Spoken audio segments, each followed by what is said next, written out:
E aí, pensou quais são os povos e comunidades tradicionais diante da definição que eu coloquei na outra parte da videoaula? Ah, eu tenho certeza que você pensou. E tenho certeza que passou aí pela tua cabeça alguns exemplos desses povos. Exemplos como indígenas, ribeirinhos, pantaneiros, comunidades quilombola, pescadores. Todos eles estão aí contidos ou podem ser contemplados com essa definição de comunidade tradicional ou povo tradicional, tá certo? Então, eu acho que diante desses exemplos, a gente vai entender, volto agora para os slides, para a gente continuar discutindo um pouquinho disso, à luz de mais alguns conceitos, tá bom? Então, vou voltar aqui a compartilhar minha tela contigo. Aqui. Colocar para apresentar.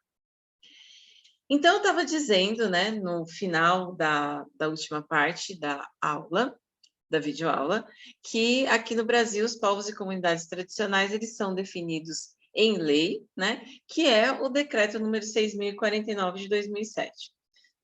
Então, como que estão essas definições lá no decreto? Vamos acompanhar aqui. Então, segundo o que a gente tem no decreto 6.040, povos e comunidades tradicionais são definidos como grupos culturalmente diferenciados e que se reconhecem como tais. Possuem formas próprias de organização social, que ocupam e usam territórios e recursos naturais como condição para sua reprodução cultural, social, religiosa, ancestral e econômica, utilizando conhecimentos, inovações e práticas gerados e transmitidos pela tradição. O que a gente consegue perceber dessa definição que está presente aí no decreto?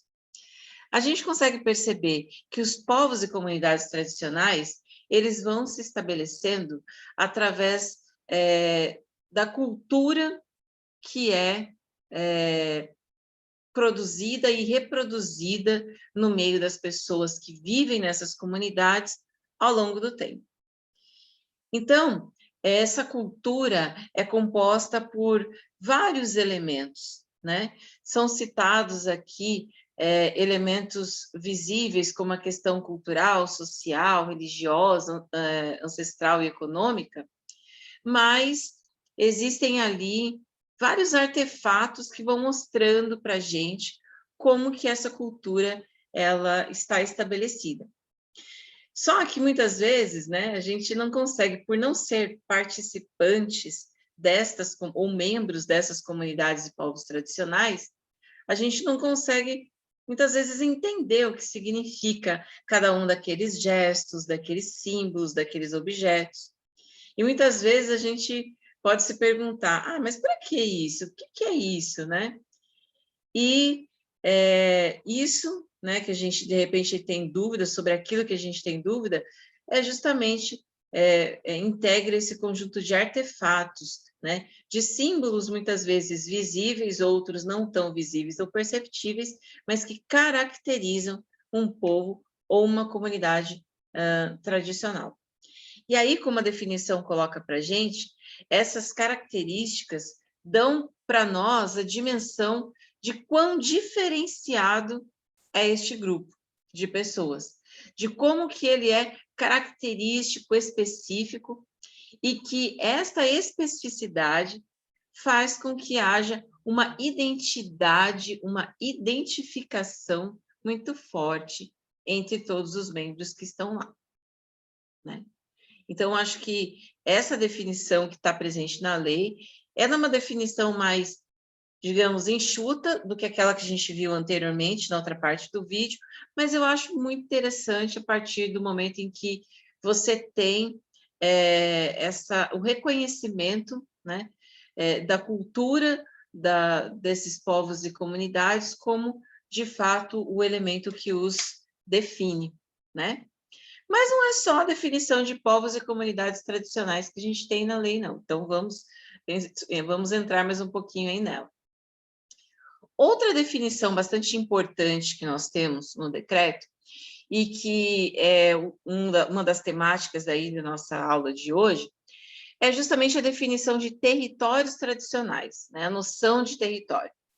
Muitas vezes as pessoas relacionam território com o espaço físico, né, que está presente ali. E ele é um componente importante. Mas, mais do que o espaço físico, quando a gente fala de território, a gente está trazendo aí a noção de como as pessoas ocupam esse espaço onde elas vivem. E essa ocupação, ela se dá através do relacionamento que as pessoas têm com o meio ambiente, com a natureza, com o outro, com a terra, né? Tudo isso é que constitui, de fato, um território, né? E não só o lugar em si que está ali demarcado, dividido, de repente tem uma cerca, não. Território é o espaço e a forma com a qual a gente, ou as comunidades tradicionais, ocupam aquele espaço. E aí, dentro do decreto, a gente tem uma definição para isso, mais, digamos, procedimental, né? E essa definição traz o quê? Que territórios tradicionais, eles são espaços necessários para a reprodução cultural, social e econômica dos povos e comunidades tradicionais. Não importa se a utilização, ou seja, se a relação da comunidade com esse território ocorre de forma permanente ou de forma temporária, né? E aí, essa observação ela está focada, segundo o que diz a lei, nos povos indígenas e quilombolas, né?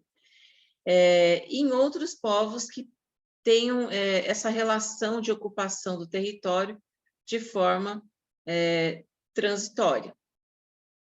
Então, essa é a definição que está ali presente no decreto.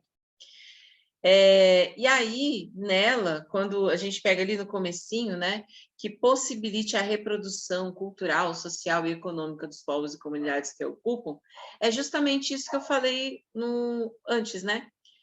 A forma com a qual as pessoas ocupam aquele território, a relação que eles estabelecem com aquele conjunto de elementos que está ali.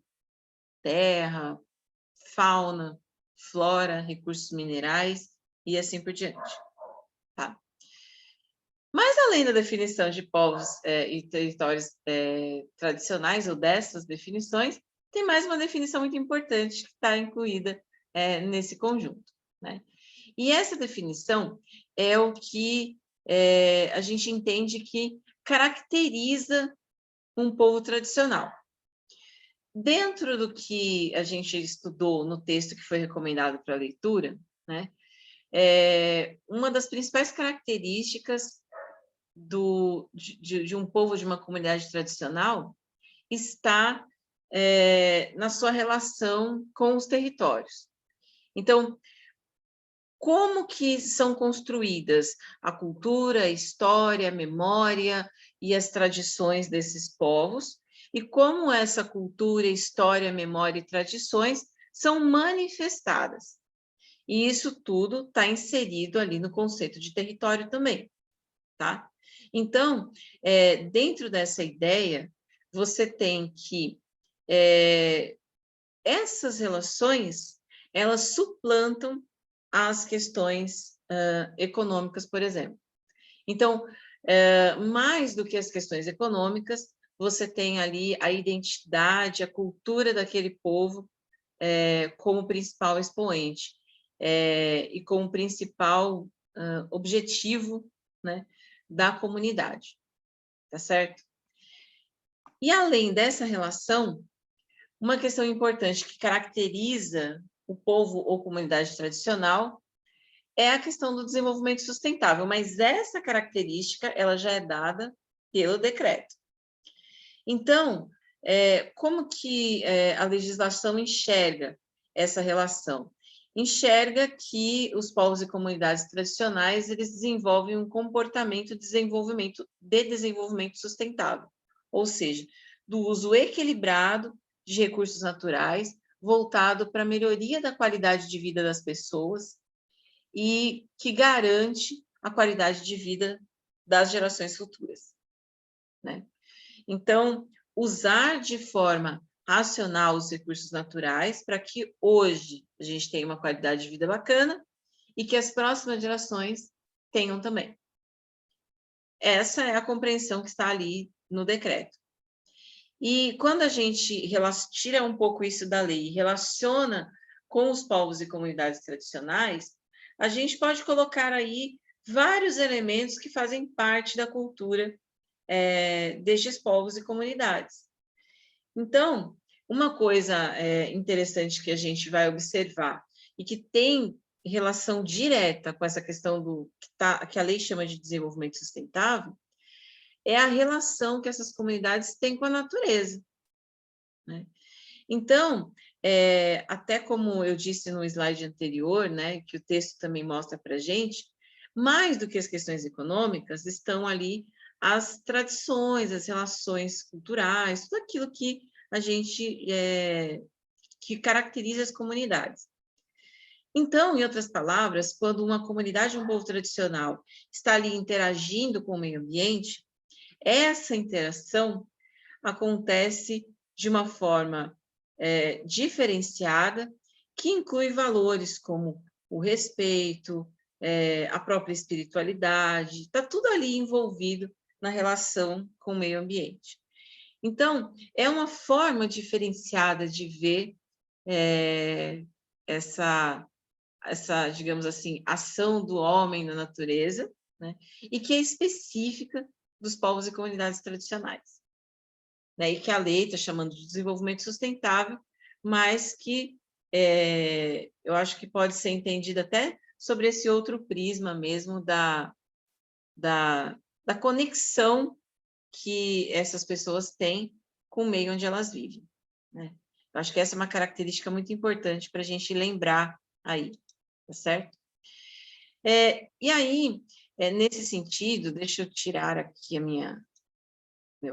Opa, não é aqui. Aqui eu queria mostrar uma coisinha para você, né, que na verdade, a Política Nacional do Desenvolvimento Sustentável dos Povos e Comunidades Tradicionais, né? Isso hoje está prescrito, né, dentre os programas que a gente tem no governo. Então, a gente vai ter aí várias situações, vários projetos, vários programas dentro do governo que estão voltados para os povos e comunidades tradicionais e que fazem com que exista aí políticas públicas voltadas para o atendimento desta população que vive nas regiões do Brasil, tá certo? Bom, eu espero que tenha ficado claro aí o conceito tanto de território quanto de povos e comunidades tradicionais, e te recomendo que faça a leitura aí do texto para identificar um pouco dessas questões que ele coloca no final, que são relacionadas à visibilidade destes povos e comunidades, ou seja, como eles são vistos, enxergados por pessoas que não fazem parte dessas comunidades. É uma discussão bastante interessante, que eu acho que vale super a pena para você fazer aí e refletir, tá bom? Então é isso aí. Um abraço virtual para você e qualquer coisa, qualquer dúvida, me manda um WhatsApp, me manda um e-mail e a gente vai se conversando, tá bom? Bons estudos para você. Tchau, tchau.